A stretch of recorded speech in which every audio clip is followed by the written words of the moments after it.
के खामोशी को समुंदर की बेबसी ना समझ ए नादां। जितना समुंदर अंदर गहरा है उतना बाहर तूफान बाकी है, उतना बाहर तूफान बाकी है। दोस्तों, मैं राजीव कुमार आपका अपने YouTube channel Rajiv study centre में स्वागत करता हूं। आइए आज हम लोग NCERT बेस NCERT पैटर्न पर इंटरमीडिएट यानी कक्षा 12 का मैथ पढ़ेंगे, प्रश्नावली 1.1। तो आइए हम देखते हैं। देखने से पहले आपसे निवेदन है कि वीडियो को स्किप ना करें, वीडियो को पूरा देखें। जब तक आप वीडियो नहीं पूरा देखेंगे तब तक आप इसमें जो कंटेंट है वह अच्छा या बुरा है आप कैसे पता कर पाएंगे। तो वीडियो देखें, पूरा प्रयास किया गया है कि आपको समझ में आए। तो दोस्तों, अगर आप नए व्यूअर हैं तो सब्सक्राइब चैनल कर लें और बेल आइकन के बटन को दबा लें। दोस्तों में शेयर करें, पसंद आए तो लाइक भी करें। दोस्त आइए हम देखते हैं। प्रश्नावली 1.1 का पहला प्रश्न कह रहा है, समुच्चय ए में 5 अवयव यानी 5 एलिमेंट हैं, समुच्चय बी में 3 अवयव अर्थात 3 एलिमेंट हैं। तो बताना है कि ए से बी में संबंधों की संख्या क्या होगी। मतलब कहने का कि ए गुणे बी, ए क्रॉस बी जो संबंध होता है उसमें कुल कितने एलिमेंट हो सकते हैं मैक्सिमम, वही पूछ रहा है। यह चीज हम पीछे वीडियो में समझा चुका हूं। अगर आप नहीं देखे हैं तो प्लेलिस्ट में जाकर के पहले वीडियो को देख लें, उसके बाद इसको देखेंगे, समझ में आएगा। अगर पहली बार देखेंगे समझ में नहीं आएगा दोस्तों। तो इसलिए आप मेरी बात पर ध्यान दीजिए और पिछला वीडियो देखने के बाद ही इसको देखें, ठीक है। आइए हम बताते हैं। तो मैं आपको समझाया था या बताया था कि मान लीजिए समुच्चय ए में m एलिमेंट हैं, एलिमेंटों की संख्या m है, और समुच्चय बी में एलिमेंटों की संख्या n है। तो कितने कुल हो सकते हैं a क्रॉस b, मतलब a का a से b में संबंधों की संख्या, कितने कुल संबंध हो सकते हैं वह कितना बताया था हमने। तो m गुणे n हो सकते हैं दोस्त, ठीक है। बड़ा आसान है। इसका आंसर क्या होना चाहिए? तो इसका आंसर आप देख सकते हैं, यहाँ m का मान यानी जो a में एलिमेंट की संख्या है वो 5 है, और n का मान अर्थात b में एलिमेंटों की संख्या 3 है दोस्तों। तो क्या होगा a क्रॉस b में संख्या, तो वो हो जाएगा 5 गुणे 3 यानी m गुणे n जो 15 हो जाएगा। अर्थात कितने कुल संबंध बन सकते हैं? तो कुल संबंध बन सकते हैं 15। समझ में आ गया? चलिए प्रश्न नंबर 2 को पढ़ते हैं। प्रश्न नंबर 2 क्या कहता है दोस्त? आप देख सकते हैं समुच्चय ए दिया है, समुच्चय ए में 3 एलिमेंट है, 1 2 3। समुच्चय बी दिया हुआ है, सेट बी दिया हुआ है जिसके अंदर 3 एलिमेंट हैं, 4 5 6 अर्थात 4 5 6। तो बताना है कि ए से बी में यदि संबंध हम बनाए तो ए से बी में संबंध है, क्वेश्चन मार्क लगाया गया है। मतलब जो नीचे दिए गए हैं A B C D E, इन चारों में से, इन 5 संबंधों में से कौन संबंध है कौन संबंध नहीं है। क्योंकि ए से बी में संबंध है, क्वेश्चन मार्क लगाया गया है, मतलब इनमें से कौन संबंध है। अगर संबंध है तो उसका व्याख्या भी करें। आइए हम देखते हैं। इस टाइप के प्रश्न हम एग्जाम्पल में पढ़ चुके हैं, आपको ये आसानी समझ में आ जाएगा। देखते हैं इसको। दोस्तों, हमने बताया था कि ये 1 है 2 है 3 ए के एलिमेंट है, यह बी के एलिमेंट 4 5 6 है। तो हम बताए थे कि ए का बी का मतलब ये हुआ कि पहले ए वाला फिर बी वाला, तो ऐसे एक संबंध हो जाएगा, एक ऐसे बन जाएगा, एक ऐसे, मतलब 1 4 1 5 1 6 ये संबंध हो सकता है। फिर 2 4 2 5 2 6 हो सकता है, 3 4 3 5 3 6 हो सकता है दोस्त। इतने संबंध हो सकते हैं, कुल मिलाकर 9 हो जाएंगे, ठीक है। तो 9 में से ये बताना है कि जो इसमें संबंध दिया गया है R1 R2 R3 के नाम से, इनमें से कौन संबंध है कौन नहीं है। तो देखिए दोस्तों, 1 4 देख रहे हैं, 1 4 ये बैठ रहा है, 1 5 ये भी तो संबंध बैठ रहा है, ए का पहले फिर बी का बाद में, 1 6 ये भी बन रहा है। यह भी एक संबंध है, मतलब यह एक संबंध को शो कर रहा है। कारण संबंध क्यों है? क्योंकि यह ए के एलिमेंट और बी, मतलब आप ऐसा कर सकते हैं कि वास्तव में क्या यह है, तो यह जो है 1 4 जो है ये क्या है, यह R1 का सॉरी ए क्रॉस बी, मतलब ए क्रॉस बी, मतलब एक ए से बी में संबंध का एक एलिमेंट है, ठीक है। या इसको आप ऐसे कर सकते हैं R1 subset of A cross B. देखिए यहाँ पे हम बिलोंग्स का प्रयोग किया हूं क्योंकि एलिमेंट को शो कर रहा हूं। ए क्रॉस बी जो संबंध है उनमें का यह एक एलिमेंट है, ठीक है। और ये पूरा जो समुच्चय मैं शो कर रहा हूं, ये पूरा समुच्चय क्या है, उस जितने भी इसमें समुच्चय होंगे, एलिमेंट होंगे, उन्हीं में से बना हुआ होगा। तो उस पूरे समुच्चय का क्या है, ये उप समुच्चय है पूरे की बात करें तो दोस्तों, ठीक है। तो आप इसको कह सकते हैं ऐसा है, इसलिए यह संबंध क्या है, ठीक है दोस्तों। अब देखिए संबंध नंबर 2 क्या है, संबंध नंबर 2 क्या है, 1 5 देखते हैं, 1 5 फिर 2 4 2 4 क्रम से ये पहले ये फिर बाद में वो है, 3 6 देख रहे हैं, 3 और 6, तो पहले ये फिर बाद में वो, दो का कामा देकर बनाया गया है। तो ये आपका एक संबंध शो कर रहा है, संबंध शो कर रहा है। तो आप यहां भी कर सकते हैं क्या कि 1 5 हो, चाहे 2 6 हो या 3 6 हो, ये सभी क्या है, एलिमेंट है, बिलोंग्स टू किसके, ए क्रॉस बी के। ए क्रॉस बी किसको शो करता है, ए क्रॉस बी जो है ए से बी में जितने संबंध बन सकते हैं उन सभी के समुच्चय को संबोधन करता है। तो ये बात ध्यान दीजिएगा। या इसको हम ऐसे भी कर सकते हैं, पूरे समुच्चय का नाम क्या है, तो R2 है, तो R2 क्या है, सबसेट है ए क्रॉस बी का। ए क्रॉस बी क्या है, जितने संबंध हो सकते हैं ए से बी में उन सभी संबंधों का समुच्चय है, और उसी में से क्या है, R2 बनाया गया है, ठीक है दोस्तों। तो R2 भी क्या एक संबंध है, क्यों, आप इसको लिख देंगे सामने क्यों है, तो आप लिखेंगे कि R2 एक संबंध को शो करता है क्योंकि ऐसा है, इसलिए, ठीक है। आगे देखिए दोस्तों, संबंध 3 क्या है, क्या यह भी संबंध को शो कर रहा है ए और बी में, ए से बी में, नहीं, देखते हैं इसको पहले। 1 4 ठीक है, आप देखिए 1 4 फिर 1 5 फिर 3 6 फिर 2 6 ठीक है, फिर 3 4 ठीक है, क्योंकि पहले ए का फिर बाद में, और ये पूरा क्रम से होता चला गया है, किसी में उल्टा नहीं हुआ है, बी और ए नहीं हुआ, सब में A B A B A B होता चला गया है। क्रम भले इधर उधर है, उसे मतलब नहीं होता, ठीक है दोस्तों। तो R3 भी क्या है, एक संबंध को शो कर रहा है, क्यों, तो आप यहां कर सकते हैं, क्या कर सकते हैं दोस्त, कि जो 1 4 है ये क्या है, 1 4 से सभी को लिख सकते हैं, चाहे एक ही कोई दिखा दीजिए, उतना ही काफी है। तो 1 4 क्या है, belongs to A cross B दोस्तों। या आप कर सकते हैं R3 पूरे को, R3 क्या है, सबसेट ए क्रॉस बी है दोस्तों। कोई दिक्कत, तो आपको समझ में आ गया होगा। तो आप यहां भी कर देंगे कि R3 क्या है, R3 जो है ए से बी में संबंध है, क्योंकि, इसको लिख दीजिए क्योंकि लिखने के बाद, क्योंकि लिखने के बाद इसे लिख दीजिए, तो आप इसको आसानी से कर पाएंगे दोस्तों। R4 देखते हैं, R4 क्या है, डी वाला।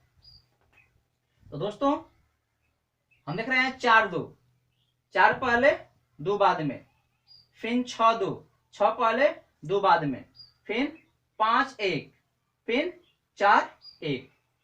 तो दोस्तों क्या यह जो है 4 4 जो है ए से बी में संबंध है, नहीं, बी से ए में संबंध है दोस्त, बी से ए में संबंध है। तो आप कह सकते हैं कि जो ये R4 है यह ए से बी में संबंध नहीं है, बी में ए से संबंध है। आप इसको कह सकते हैं क्या, कि जो R4 है ये क्या है दोस्त? तो ये जो है, यह जो है सब सेट है किसका? बी क्रॉस ए का। मतलब बी से ए में संबंध है, ए से बी में संबंध नहीं है। अर्थात इसको आप ऐसा कर सकते हैं कि यह R4 क्या है? तो R4 जो है बी कामा ए है, ऐसे है, ठीक है। R4 ऐसे है, मतलब बी से ए में संबंध है दोस्त। तो कहेंगे आप कि R4 जो है क्या है? R4 A B belongs to not R4, ऐसा कर सकते हैं आप। ए का बी से संबंध R4 का नहीं है, मतलब ए बी जो है एलिमेंट नहीं है R4 का संबंध में, ठीक है। तो आप ऐसे कर सकते हैं दोस्त, ठीक है। या इसको आप ऐसे भी कर सकते हैं कि जो R4 है यह सबसेट ना है किसका? ए क्रॉस बी का। क्या है ये? तो R4 जो है सबसेट किसका है? बी क्रॉस ए का है दोस्त। तो ये आपका हो गया। अब है आपका ई वाला, ये अंतिम देख सकते हैं। इसमें पूछ रहा है कि क्या ए क्रॉस बी जो है संबंध है? तो वहां है, क्योंकि कोई भी समुच्चय जो होती है स्वयं की सबसेट होती है। कोई भी समुच्चय स्वयं का ही होता है। मतलब हम जानते हैं कि ए क्रॉस बी क्या है? तो ये खूब सबसेट किसका है? ए क्रॉस बी का ही है। यही तो सेम है। तो पूरा पूरा क्या है? पूरा पूरा एक संबंध को शो कर रहा है ए से बी में दोस्त, ठीक है। तो आइए हम देखते हैं अगला प्रश्न को। आइए हम प्रश्न नंबर 3 को पढ़ते हैं और देखते हैं प्रश्न क्या कहता है। आर, यह कोई संबंध है दोस्तों। ये संबंध कैसा है? तो आर क्यू से क्यू में ही संबंध है, मैंने समुच्चय केवल क्यू है और समुच्चय के उसी एलिमेंट से उसी एलिमेंट के बीच कोई ना कोई संबंध है, उसे आर बता रहा है, उसे उस संबंध को आर शो कर रहा है। मतलब समुच्चय क्यू में क्यू के एलिमेंट के साथ जितने संबंध बन सकते हैं उन सभी संबंध को आर शो कर रहा है, उनमें से कोई एक संबंध को शो कर रहा है तथा निम्न से परिभाषित है। कोई संबंध क्यू के बीच में ही है और उसका शर्त भी है, नीचे दिया गया है क्या? कि जो ये आर है, जो संबंध कैसा है? ए बी का मतलब ये है कि प्रथम समुच्चय का ए एलिमेंट, सेकेंड समुच्चय का बी एलिमेंट, तो दोनों तो ए ई है, तो इसको ए नहीं कर सकते। जब दोनों एक ही संख्या रहता है तो हम ए कहेंगे। जैसे मान लीजिए क्यू है और क्यू का मान क्या है? 1 2 3 है, ठीक है। तो यदि हम संबंध 1 और 2 में देखूं तो ए हो जाएगा और ये चूंकि अलग है तो ये बी हो जाएगा। अगर ऐसा मैं कहूं 1 1 तो क्या है? ये भी ए हुआ और ये भी ए हुआ, ठीक है। इस बात का ध्यान दीजिएगा, ये सब थोड़ा सा ध्यान देना होगा आपको, समझ में आने लगी चीजें। देखते हैं आइए। तो इसमें सवाल गणना ज्यादा नहीं है, थोड़ा सोच और समझ की बात है। आप ध्यान सुनेंगे, समझेंगे, ट्राई टू अंडरस्टैंड, तो आप समझ पाएंगे, कोई दिक्कत नहीं आएगी दोस्तों। हाँ थोड़ा डिफिकल्ट होता है, लेकिन डिफिकल्ट वही सीख पाता है जो थोड़ा सा हार्ड वर्क करता है, थोड़ा सा मेहनत करता है। आप मेहनत नहीं करोगे तो फिर बाकी जैसे पीछे हट जाओगे, समझ में कभी नहीं आएगा दोस्त। आज इसको मेहनत कर लोगे तो शायद आपको समझ में आ जाए, ठीक है। आइए देखते हैं तो कैसा है। तो जो संबंध हमको मिलेगा, संबंध का जो एलिमेंट मिलेंगे कैसे मिलेंगे? ए बी कोई संबंध है जहां ए बी क्या है? क्यू के एलिमेंट है, मतलब क्यू के एलिमेंट में से ही ए बी को लिया गया है, दोनों एलिमेंटों को लिया गया है। और जो दोनों का अंतर होता, जो दोनों का अंतर है ए माइनस बी, कितना होना चाहिए? जेड का मतलब होता है पूर्णांक, पूर्ण संख्या, ठीक है दोस्तों। ये पूर्णांक को शो करता है, ठीक है, ये पूर्णांक को शो करता है। ये बात ध्यान दीजिएगा। तो आइए पूर्णांक समझ रहे हैं, 1 2 3 4, फिर ऋण 1 2 ऋण 3 सब पूर्णांक में आते हैं। पूर्ण में 0 भी आ जाती है, ठीक ना, पूर्ण में 0 आती है, पूर्णांक में नहीं। तो देखिए पहला शर्त क्या है? अब सिद्ध करना है हमको कि ऐसा सही है। तो क्यों है? ए बिलोंग्स टू क्यू, क्यू का एलिमेंट ए है, समुच्चय क्यू का एलिमेंट ए है, ये बता रहा है। यदि ऐसा है तो इसके लिए इस संबंध, मतलब क्यू में क्यू का एलिमेंट ए है यदि, तो ए बिलोंग्स टू आर, मतलब कहने का ये है कि यदि क्यू का ही एलिमेंट ए है तो उसी ए का उसी ए में अगर संबंध हम बनाएंगे तो वो भी संबंध आर ही बनेगा। आर का मतलब समझ रहे हैं, ये वाला आर मतलब ये वाला आर बनेगा। देखते हैं शर्त पर सही बैठता कि नहीं, यदि है तो सही है। इसे मान लीजिए अगर क्यू में क्या है, क्यू में 1 2 3 ऐसे एलिमेंट है, समझ लीजिए। जब ऐसे एलिमेंट है तो जब हम आर बनाएंगे दोस्त तो क्या हो सकता है, तो 1 1 हो सकता है, 1 1 2 2 हो सकता है, ए 1 करेंगे तो 3 3 हो सकता है दोस्तों। ठीक है, तो आप बताएं मुझे देख करके कि क्या ये जितने भी हैं ये बन सकते हैं क्या। तो हम चेक करने के लिए इस शर्त में जाएंगे। क्या शर्त है कि दोनों का अंतर कितना होना चाहिए, अंतर जो है जेड होना चाहिए, पूर्ण संख्या होना चाहिए। तो ध्यान दीजिए पूर्ण होगा क्या, पूर्ण होगा। तो ध्यान दीजिए जब एक को हम एक घटाएंगे तो क्या हो जाएगा, 0 हो जाएगा।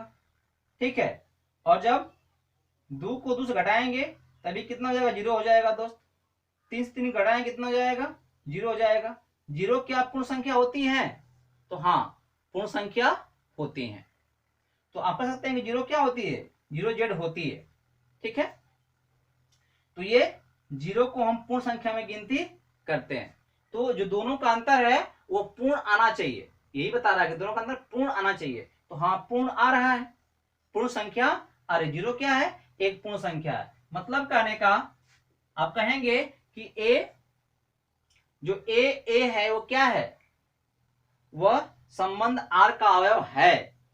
क्यों है, क्योंकि आप देख पा रहे हैं कि 1 1 के लिए, 2 2 के लिए, 3 3 के लिए क्या हो रहा है, चाहे किसी के लिए भी मान लीजिए उसमें ए ही होता तो कट कर कितना आता, 0 आता। 0 पूर्ण संख्या है।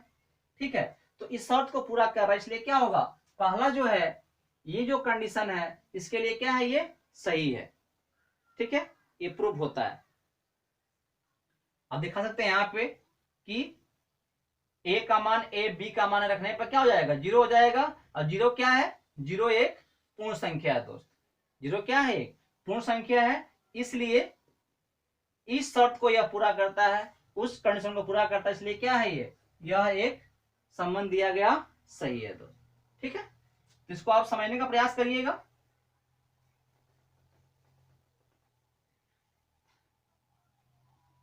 आगे देखिए सेकंड, ए बी उस संबंध का एलिमेंट है। क्या ऐसा है कि ए बी उस संबंध का एलिमेंट है जबकि बी ए भी उसका एलिमेंट है। मतलब ए बी एलिमेंट यदि है तो उल्टा हम कर दें तो ओ बी एलिमेंट हो जाए, ऐसा है क्या उनमें संबंध। जबकि ए बी दोनों क्या है, क्यू के ही एलिमेंट है, लेकिन अलग अलग है, क्योंकि ए अलग है बी अलग है। वहां पे ए दिया था इसलिए हम संख्या एक ही लिए थे। देखते हैं दोस्तों, इसे मान लीजिए क्यू क्या है, 1 2 3 है, ऐसा ही मान लीजिए समझने के लिए। दोस्तों ए बी का मतलब क्या हुआ, क्यू का मतलब ये हो जाएगा।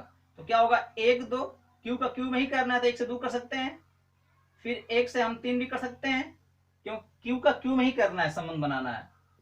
2 3 भी कर सकते हैं दोस्त। ठीक है, ऐसा हम कर सकते हैं, ऐसे बहुत सारे संबंध बन सकते हैं। तो यहाँ पे वही कह रहा है, क्या संभव है, देखते हैं संभव नहीं संभव है। ध्यान दीजिएगा, जब क्यू का क्यू सही हो रहा है, संभव तो ये भी है ना कि 3 और 2 भी हो सकता है, 3 2 भी हो सकता है। क्यों, क्योंकि यहाँ पे अलग अलग नहीं है कि ए से बी में संबंध, क्यू का क्यू में ही संबंध है। तो जब दोनों ही क्यू है तो हम पहले 3 बाद में 2 या पहले 2 बाद में 3 लिख सकते हैं, तो इसका एलिमेंट ए भी होगा, या 3 1 भी हो सकता है। तो आप देख सकते हैं दोस्त, 1 3 भी इसका एलिमेंट है और 3 1 भी एलिमेंट है, 2 3 भी एलिमेंट है और 3 2 में उल्टा 1 3 और 3 1 दोनों ही एलिमेंट हो सकते हैं, क्योंकि क्यू का क्यू में ही संबंध निकालना है। ठीक है, तो ये बात है।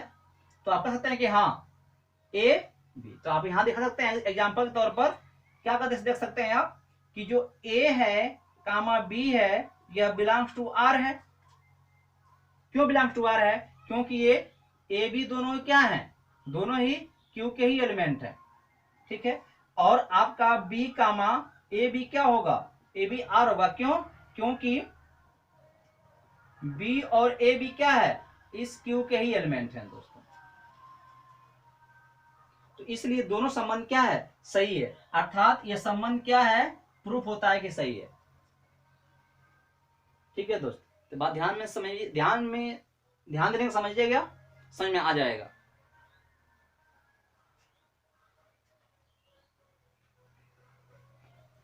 देखते हैं अगला प्रश्न को। अगला प्रश्न क्या कर रहा है दोस्त, सी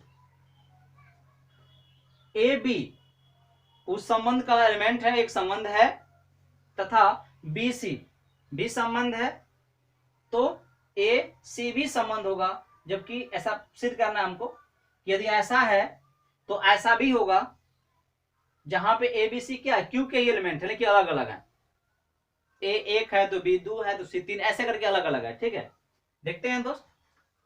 लेकिन शर्त हमको क्या करना है, शर्त यहाँ पे यही करना है कि दोनों का अंतर क्या होना चाहिए, सही आना चाहिए। जैसे हम यहाँ पे किए थे 1 3 किए थे ऊपर वाले में, या 3 1 किए थे, तो मतलब ऐसा भी ये भी एक संबंध है, ये भी एक संबंध है, यहाँ से और यहाँ से, और दोनों का अंतर कितना होगा, यहाँ का अंतर भी ऋण 2 आएगा। अंतर करेंगे तो यहाँ से अंतर क्या, धन 2 आएगा, और दोनों ही क्या है, जेड है। ठीक है, पूर्ण संख्या है, ऋण वाला भी धन वाला भी, तो ऊपर वाला ऐसा भी हो जाता। सी वाला क्या कहता है, देखिए ध्यान से समझने का प्रयास करिए दोस्तों। आप समझ सकते हैं, इसे मान लीजिए Q का मान कितना है, आप कह सकते हैं 1 2 3 है, ऐसा उदाहरण देकर समझा सकते हैं। तो आप क्या कहेंगे यहाँ पे, देखिए ए बी मतलब 1 2 एक संबंधी हो गया। बी सी है क्या संबंध, बी सी समझ रहे हैं, बी और सी, यहाँ बी है वही बी यहाँ रहेगा, सी क्या है 3 हो जाएगा। ठीक है, और फिर ए सी क्या है, तो ए सी मतलब 1 3 ऐसे। अब यही पूछ रहा है क्या तीनों ही एलिमेंट है आर के, ये बताना है। उस संबंध, ये संबंध बन सकता था, उस संबंध का एलिमेंट है क्या, बताइए। तो हमको बस करना है क्या, तो हमें बस इसको तो फॉलो करना है, क्या संबंध ऐसा होना चाहिए। ठीक है, तो देखिए कितना इसका अंतर आएगा, 1 - 2 का ऋण 1 आएगा, ए भी जेड है मतलब एक पूर्ण संख्या है। 2 - 3 कितना आएगा, तो यहाँ भी ऋण 1 आएगा, ऋण 1 आएगा, ये भी क्या है, ये भी पूर्ण संख्या है दोस्तों। ये ऋण 2 आएगा और ये भी क्या है, पूर्ण संख्या है। तो हम देख रहे हैं कि जो दोनों का जो भी हम एलिमेंट ले रहे हैं, ए और बी या बी सी या सी ए, जितने ले रहे हैं शर्त के अनुसार, सभी का तो अंतर कितना आ रहा है, सभी का अंतर जो है जेड ही आ रहा है। ठीक है, अब इस पर मत जाइएगा कि यहाँ तो ए बी है यहाँ बी सी है, तो आप तो वहां तो बी ए माइनस से बी किया है, नहीं। अगर यह एलिमेंट है तो इसको ए इसको बी मानेंगे उस शर्त के अनुसार। ठीक है, यहाँ ए सी है तो इसको ए इसको बी मानेंगे उस शर्त के अनुसार, ये मतलब कहने का इसका है। ठीक है दोस्तों, तो आइए देखते हैं। तो हम देख रहे हैं कि यह भी और ये भी सभी क्या है, संबंध हो सकते हैं या होंगे। क्यों हो सकते हैं, शर्त को पूरा कर रहे हैं, और चूंकि एक ही समुच्चय के सभी एलिमेंट है तो इधर उधर भी हो सकता है, मतलब पहले ये बाद में ये, चाहे बाद में ये पहले ये हो सकता है, क्योंकि समुच्चय एक ही है, एक ही के एलिमेंट है दोस्तों, तो ये संभव है। ठीक है, तो आप देख सकते हैं कि यह जो क्या है, यह जो है ऋण 1 आ रहा है, उस शर्त को पूरा कर रहा है, मतलब क्या है ये, यह जो आर का एलिमेंट है, फिर ये भी है आर का एलिमेंट 2 3, ये भी है, यह दिया भी है कि दोनों एलिमेंट है तो दे दिया था। ठीक है, तो ए सी भी आर का एलिमेंट होगा, ऐसा सिद्ध करिए। ठीक है, तो देखिए ए सी भी क्या हुआ, आर का एलिमेंट हुआ, क्योंकि यहां पे अंतर कितना आया, पूर्ण संख्या ही आई ऋण 2, तो अभी क्या हो गया, वो भी एक, और दिखाया भी अंत में कि ए बी सी तीनों क्या है, तीनों समुच्चय क्यू के ही एलिमेंट है। तो ऐसा हो गया दोस्त। तो मैंने आपको पूरा प्रयास किया कि समझ में आ जाए, ज्यादा मत सोचिए, ज्यादा सोचेंगे और फंसेंगे। समझने का प्रयास करें, समझ में आ जाएगा दोस्तों। ठीक है, देखते हैं अगला प्रश्न, चौथा और अंतिम सवाल देखते हैं इस टॉपिक का, इस प्रश्नावली का दोस्तों।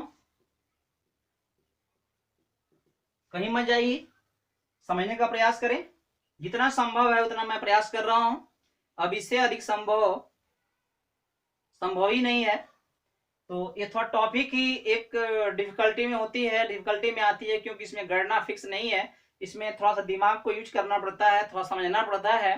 तो देखिए, वास्तविक संख्याओं का समुच्चय। दोस्तों, समुच्चय ऐसा है जो वास्तविक संख्याओं का समुच्चय है। वास्तविक मतलब होता है रेशनल, और इसको हम आर से इंडिकेट करते हैं, RATIONL। रेशनल होता है वास्तविक। वास्तविक में क्या होता है दोस्त कि परिमेय और अपरिमेय दोनों संख्या आती हैं। मतलब अगर हम देखें तो क्या होगा, 1 2 ऋण 1 ऋण 2 इस तरह का, ठीक है। धन पूर्णांक भी हो सकता है दोस्तों, फिर ऋण पूर्णांक भी हो सकता है, ठीक है, ऐसे। और कर्णी वाले भी हो सकते हैं, 2 कर्णी में 3, ऐसे। माने कोई भी हो सकता है जो परिमेय हो चाहे अपरिमेय हो, केवल अपरिभाषित नहीं होना चाहिए, ठीक है। कर्णी में ऋण नहीं होना चाहिए। मान लीजिए ऐसे है ऋण 3, तो यह इसके अंदर नहीं रहेगा, क्योंकि यह अपरिभाषित में गिनती होता है दोस्तों, ठीक है। तो आइए देखते हैं। तो समुच्चय ऐसा है यहाँ पे जो रेशनल नंबर है। रेशनल मतलब वास्तविक संख्या है, सॉरी,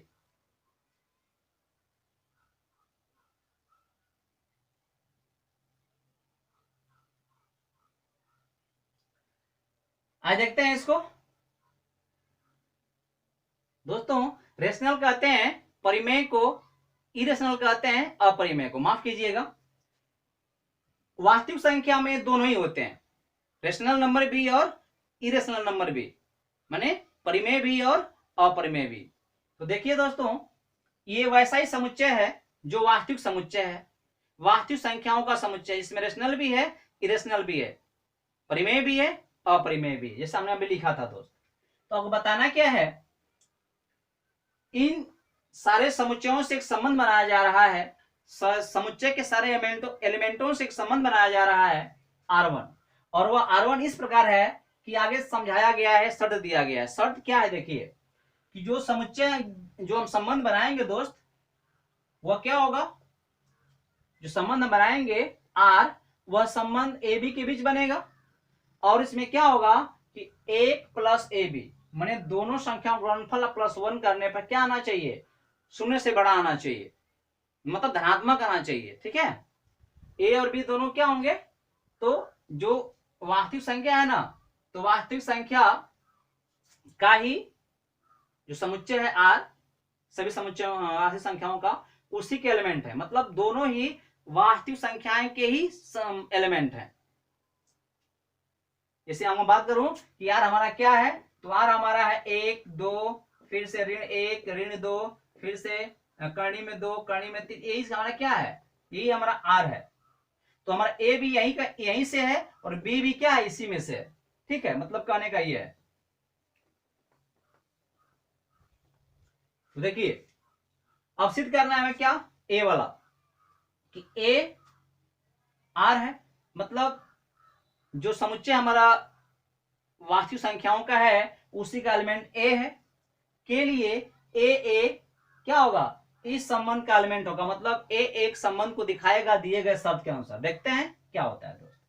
अगर मान लीजिए हम क्या करते हैं, तो हम देख पा रहे हैं कि क्या होगा A के लिए। एक सिंपल उदाहरण देते हैं। देखिए, अगर A रेशनल नंबर ही है तो इस शब्द को पूरा करता है क्या, 1 + A गुणे A करेंगे दोस्त, तो कितना आएगा, 1 + A²। ध्यान दीजिएगा। अब सोचिए दोस्त कि A का मान कुछ भी हो सकता है, कुछ भी मतलब A का मान कर्णी में 2 हो सकता है, A का मान 1/ऋण 2 हो सकता है, ठीक है, धन 2 हो सकता है, कुछ भी हो सकता है दोस्त। तो ध्यान दीजिए, 1 प्लस, अगर हम ऋण वाले को में रखेंगे ऋण 2 को, स्क्वायर करने में क्या हो जाएगा, धन हो जाएगा, ठीक है। धन हो जाएगा तो जो इसका योगफल आएगा हमेशा क्या आएगा, धनात्मक ही आएगा, ठीक है। जब धनात्मक आएगा तो पूरा मान क्या होगा, 0 से बड़ा ही तो होगा, शर्त पूरा कर रहा है। अगर रखते हैं कर्णी वाला रखते हैं हम, तो क्या हो जाएगा, वर्ग है 1 + A का मान, अगर रखते हैं 2 को कर्णी में 2, तो क्या हो जाएगा, स्क्वायर करने पर 2 हो जाएगा। तो ये भी क्या आएगा दोस्त, 3 आएगा, 0 से बड़ा ही आएगा। या हम धन 2 रखते हैं तो अपने आप ही धन आएगा, 0 से बड़ा ही आएगा।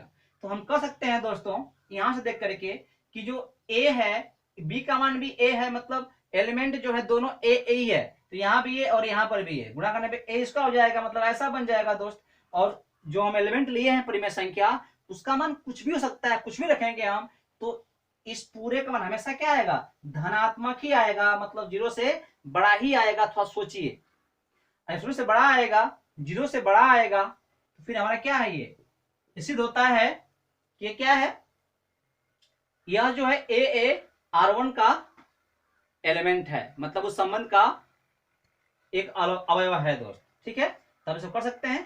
क्या करेंगे आप, देखेंगे यहाँ पे एक प्लस ए स्क्वायर बराबर ए प्लस ए स्क्वायर, आज इसको शो करेंगे, क्या होगा ये, यह जो होगा हमेशा हमेशा के लिए क्या होगा, जीरो से बड़ा होगा दोस्त, चाहे ए का मान कुछ भी हो, ए का मान कुछ भी हो, ठीक है ना, ये मतलब वास्तविक हो, ए क्या है, वास्तविक क्या देखते हैं ऐसे, ए ऐसे, तो ए कुछ भी हो तो इसका मान हमेशा शून्य से बड़ा ही आएगा, शून्य से बड़ा आएगा तो फिर ए क्या है, एक हमें संबंध को बताता है, उस संबंध को शो कर रहा है। ठीक है दोस्तों, ये हो जाएगा।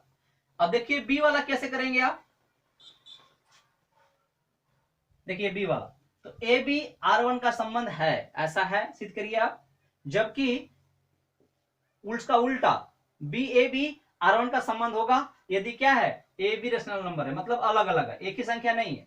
हाँ, समुच्चय आर का ही वो एलिमेंट होंगे लेकिन अलग अलग होंगे। ठीक है, तो देखिए जैसे मान लीजिए हम बात करते हैं, तो मान लीजिए एक दो है, ऐसे समझ सकते हैं, ये भी तो है इसमें, फिर ऋण एक ऋण दो ये भी है, ऐसे कड़ी में दो कड़ी में तीन ये भी सब है, सभी हो सकते हैं इसमें, जितने हो सकते हैं।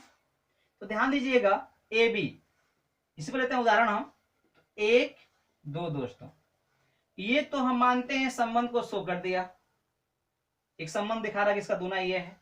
ठीक है, अब देखिए क्या इसका उल्टा भी सही है, देखते हैं, और इसका कितना अंतर आएगा दोस्त, तो रखिए यहाँ पे एक प्लस एक गुणे दो कितना आएगा, तो वन प्लस दो यानी तीन आ जाएगा, तीन क्या होगा, शून्य से बड़ा ही होगा, इस शर्त को पूरा कर रहा है। ठीक है, तो यह एक क्या है, संबंध है, यह एक संबंध को R1 का एलिमेंट है। ठीक है, इसके शर्त के अनुसार ये R1 का एलिमेंट है, एक संबंध को शो कर रहा है दोस्त। लेकिन उल्टा करे तब क्या होगा, इसको हम दो और एक करे तब क्या होगा दोस्त, क्या ये भी R1 का एलिमेंट है, क्या संबंध R1 का ये अवयव है, देखते हैं शर्त पूरा कर रहा है कि नहीं। तो ध्यान दीजिएगा वन प्लस क्या करेंगे, तो दो गुणे एक कर देंगे दोस्त, तो क्या हो जाएगा, तीन हो जाएगा, तो ये भी है। ठीक है, और भी उदाहरण दीजिए, देखिए कैसा होता है। जैसे मान लीजिए हम लेते हैं ए का बराबर एक लेते हैं और बी बराबर क्या लेते हैं, ऋण दो लेते हैं, तो क्या होता है दोस्त, देखिए, तो हम क्या करेंगे, रखेंगे यहाँ पे, तो वन प्लस एक गुणे क्या हो जाएगा, ऋण दो, कितना आएगा वन माइनस दो दोस्त, और कितना हो जाएगा, देख सकते हैं ये ऋण एक आएगा, ऋण एक क्या है, शून्य से बड़ा है क्या, नहीं बड़ा है दोस्त। ठीक है, तो सबके लिए यह संबंध जो है सही नहीं है दोस्त, ये सबके लिए संबंध सही नहीं है। क्यों, ए बी R1 है, बी ए भी R1 ही होगा, मतलब संबंध को ही शो करेगा, जबकि ए बी रेशनल नंबर है, ये हमेशा सही नहीं होगा। सही किसके लिए केवल होगा, सही केवल कुछ एलिमेंट के लिए ही होगा दोस्त। ठीक है, तो आप क्या कहेंगे इसको, ये संबंध तभी सही है ए बी और बी ए,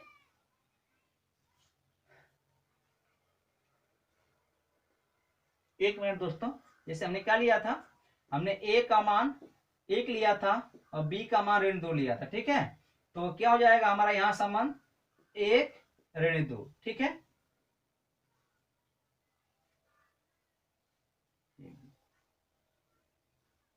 एक तो आप क्या हो जाएगा ऋण दो और एक हो जाएगा दोस्त, तो यहां से कितना अंतर आएगा,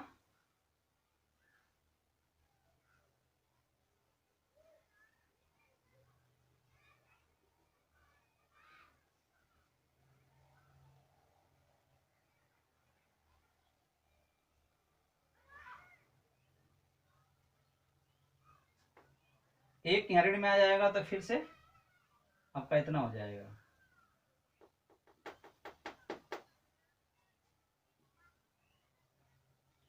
दोस्तों इसका आंसर ये होना चाहिए आपका यहाँ पे, आंसर ये होगा कि ए बी R1 का एलिमेंट है, बी ए R1 का एलिमेंट तभी होगा जब दोनों क्या हो, ए बी दोनों ही क्या हो, रेशनल तो हो लेकिन धनात्मक हो, है ना।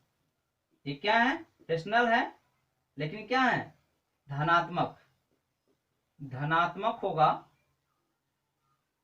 धनात्मक होगा तभी क्या होगा, ऐसा संभव है। क्या संभव है कि ए बी बिलोंग्स टू R1 और B comma A belongs to R1। ये तभी संभव है जब क्या है, R1 धनात्मक हो, ठीक है। तो ये आपका संबंध बन सकता है ऐसा, लेकिन अगर ऋणात्मक हो गया तो बन नहीं पाएगा दोस्त, ठीक है। क्योंकि हमको ये शर्त पूरा करना है कि इनका जो मान है वह शून्य से बड़ा हो, धनात्मक हो दोस्त, ठीक है। अगर ऋण ले लेंगे तो क्या हो जाएगा, ऋणात्मक आ जाएगा, जो छोटा हो जाएगा उससे। ये बात ध्यान देते हुए हम कह सकते हैं कि हाँ यह जो है संबंध बनेगा, ये संबंध सही होगा, बशर्ते क्या होना चाहिए, दोनों धनात्मक होना चाहिए दोस्त, ठीक है। तो आइए ये समाप्त हुआ, हम लोग फिर अगले चैप्टर में पढ़ेंगे इसके आगे 1.2 को। तो फिर मिलते हैं अगले वीडियो में दोस्तों, धन्यवाद।